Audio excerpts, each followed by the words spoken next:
Fascist বলতে কি বোঝায়, তারা আমাকে ফ্যাসিস্ট বলে। তা আমি সবাইকে অনুরোধ করব যে ফ্যাসিস্টের ডেফিনেশন কী, এবং এই ফ্যাসিস্ট হিসেবে আমার সময় কী অবস্থা ছিল আর এখন ডক্টর ইউনূস কী করছে। তো ফ্যাসিস্ট খেতাবটা তো তারই পাওনা, সেই সাথে জঙ্গি, যত জঙ্গি সন্ত্রাসী সবাইকে সে মুক্তি দিয়ে দিয়েছে।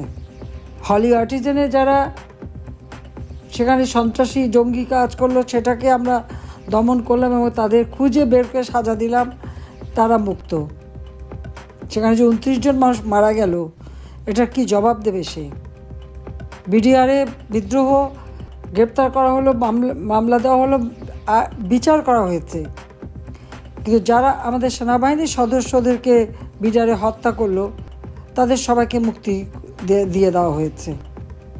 তাদেরকে মুক্তি দেওয়া, তাদের জামিন দেওয়ার জন্য ব্যস্ত, কিছু দেওয়া হয়েছে, আরও দেওয়া হবে। কারণটা কি? 21শে আগস্ট গ্রেনেড হামলা করে আমাকে সহ আমাদের আওয়ামী লীগের নেতাকর্মী হত্যার চেষ্টা।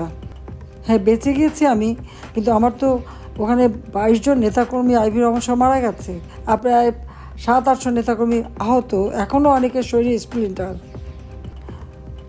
এই ঘটনায় যারা সাজা পেয়েছ তারাও মুক্ত, এবং যারা খুনি, সন্ত্রাসী, জঙ্গি, 500 জায়গায় বোমা হামলা, সেই বাংলা ভাই থেকে শুরু করে সব যাদেরকে, সেই সমস্ত জঙ্গি তো আমি দমন করেছিলাম এবং তারা সাজাপ্রাপ্ত আসামি ছিল, সবাইকে মুক্ত করে দিয়ে যত মামলা হচ্ছে আওয়ামী লীগের নেতাকর্মী, 14 দলের নেতাকর্মী, তাদের বিরুদ্ধে, মুক্তিযোদ্ধাদের বিরুদ্ধে যত খুনের মামলা আমাদের বিরুদ্ধে দেওয়া হয়েছে, তা আমার তো মনে হয় ইউনূস সাহেব মামলা দেওয়াতে আমরা তো প্রায় 60-70 হাজার আওয়ামী লীগ নেতাকর্মীর বিরুদ্ধে মামলা, এবং আসামি যদি আমরা ধরি এজাহারভুক্ত, আর যদি মানে অজ্ঞাতনা মাথা থেকে 4-5 তো হবে আসামি।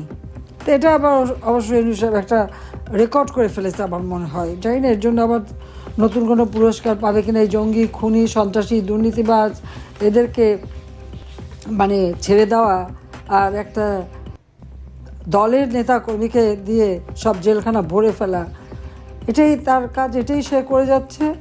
এবং শুধু তাই না, আমরা যদি ইউনূস সাহেবের কর্মকাণ্ডটা একটু হিসাব করে দেখি, তো সে কী করে, কী কাজটা তার কী করেছে সে পর্যন্ত, দেশের জন্য কী করেছে, নিজের জন্য কী করেছে, সেটা একটু আপনি হিসাব করেন। এমন এক ব্যক্তি আজকে ক্ষমতা আসলো এই সন্ত্রাসী কর্মকাণ্ড করে, যে নাকি শ্রমিক আদালতে সাজাপ্রাপ্ত আসামি, নিজের কোম্পানির শ্রমিকদের যে ফাঁকি দেয়, তাদের প্রাপ্য টাকা, যেন কোনো কোম্পানি প্রফিটের 5% শ্রমিক কল্যাণ ফান্ডে দিতে হয়, সে টাকা দেয়নি, তার বিরুদ্ধে মামলা করে। এক পর্যায়ে তাদের সাথে, শ্রমিকদের সাথে নেগোসিয়েশন করে যে টাকাটা একটা ফান্ড করে রাখার কথা, সেই ফান্ডে টাকাটা রাখি। পরবর্তীতে আবার ওই ফান্ডের থেকে 25 কোটি বা 26 কোটি হবে এরকম টাকা তুলে নিয়ে সেই টাকার থেকে শ্রমিক আন্দোলনের সভাপতি এবং সাধারণ সম্পাদক এবং তাদের আইনজীবী তাদেরকে ঘুষ দেয়। 3 কোটি টাকা করে শ্রমিক, সেই আন্দোলনের যে সভাপতি আর সেক্রেটারি, তাদেরকে টাকা দেয়। এমনকি তখন যিনি অ্যাটর্নি জেনারেল ছিলেন তাকেও 12 কোটি টাকা নিয়ে সাথে, ইউনূসের আবার এজেন্ট থাকে, সে যে কাজ করে তার লবিস্ট ফার্ম, আর এখানকে একজনকে তো সে ব্যবহার করে, তাকে দিয়ে লবিস্ট করা। যখন অ্যাটর্নি জেনারেল কাছে গেল, সে তো অস্বীকার করলো, এবং তারপরে তিনি অস্বীকার করার পরে তো এই কথাটা বেরোলো যে কীভাবে ঘুষ সে দিয়ে গেছে। এবং শ্রমিক আদালতে মামলায়, তার শ্রমিকের মামলায় 6 মাসের জেল হয়েছে ইউনূসের। তো একটা সাজাপ্রাপ্ত শ্রমিক আদালতে শ্রমিকের অর্থ আত্মসাৎ করার দায়ে এবং শ্রমিকের অধিকার বঞ্চিত করার দায়ে যে লোকটি সাজাপ্রাপ্ত আসামি, কি দুর্ভাগ্য বাংলাদেশের, সে আজকে বাংলাদেশের ক্ষমতায় বসে আছে, তাও অবৈধভাবে, অসাংবিধানিকভাবে, জনগণের ম্যান্ডেট নাড়িয়ে ক্ষমতা দখল করে বসে আছে। আজকে রাজনৈতিক দল হিসেবে আওয়ামী লীগ এবং আমাদের সহযোগী সংগঠনের নেতাকর্মী, তাদের মধ্যে মিথ্যা মামলা, হয়রানি, হত্যা, ছেলেকে পায়নি, মাকে অ্যারেস্ট করে নিয়ে গেল। মা নামাজ পড়ছে, বাড়িতে ঢুকে তাকে মারলো, আগুন দিয়ে মা চাচি একসাথে মেরে তারপরে সেই ছেলেদের অ্যারেস্ট করে নিয়ে গেল। এখন যখন তার জারি জুরি ফাঁস হয়ে যাচ্ছে এবং চারিদিকে এখন মানুষ চাচ্ছে গণতন্ত্র ফিরে আসুক, কারণ এখন তো কোনো গণতন্ত্র নাই, কোনো নির্বাচিত সরকার ক্ষমতা নাই, একটা জবরদস্তি করে ডাকাতি করে ক্ষমতা দখলকারী এখন বসে আছে ক্ষমতায়। এবং চারিদিকে যখন এমনকি সমস্ত দ্রব্যমূল্য বৃদ্ধি পেয়ে গেছে, মানুষের ক্রয় ক্ষমতা নাই, মানুষের জীবনে নাবিশ্বাস উঠে গেছে, এই সময় তিনি এখন আরেকটা কাজ শুরু করছেন। সেটা হলো কি, তার যে ওই যে মিথ্যা কথা তৈরি করে করে বাজারে ছাড়া, সোশ্যাল মিডিয়াতে ছাড়ার যে মেকানিজমটা আছে সেইটা এখন কাজে লাগাচ্ছে।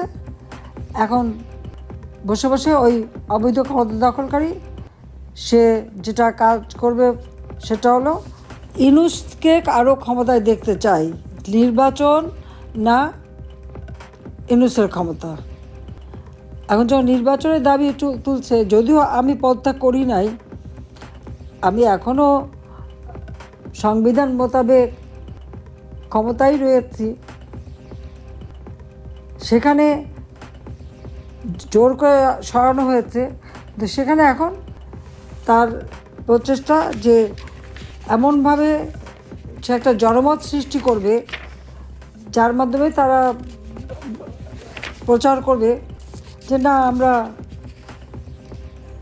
চাই, ইউনূসকে চাই, ইলেকশন চাই না, এই জাতীয় এগুলি সব তৈরি হবে নিজেরাই। ওখানে তার ওই মিথ্যা কথা বলার যে মানে লোকগুলি ভাড়া করে অনেক টাকা দিয়ে বসিয়ে রেখেছে, সেখানে বসে বসে এই কথাগুলি তারা তৈরি করবে, এই কন্টেন্ট তৈরি করে করে সব জায়গায় ছাড়বে যে না, যাতে তারা ক্ষমতা থেকে যাওয়া না লাগে। এটাই হচ্ছে তার এখন সর্বশেষ প্রচেষ্টা, সে এভাবেই চালাচ্ছে। তার জন্য হাজার হাজার কোটি টাকাও সে খরচ করছে, কারণ বাংলাদেশের প্রত্যন্ত অঞ্চলে সে এক একজন করে তার এজেন্ট লাগিয়ে রেখেছে। সে তাদের এই লোকজন দিয়ে যেটা করা হচ্ছে যে তার ওই মিডিয়ার মাধ্যমে সে এখন এটাই প্রচার করবে যে না, ইউনূস খুব ভালো কাজ করছে, এখন আর তাকেই রাখতে হবে, তাকে 5 বছর রাখতে হবে। ইউনূসকে নাকি তারা প্রধানমন্ত্রী হিসেবে দেখে রাখতে চায়, তাকে নাকি রাষ্ট্রপতি হিসেবে রাখতে চায়।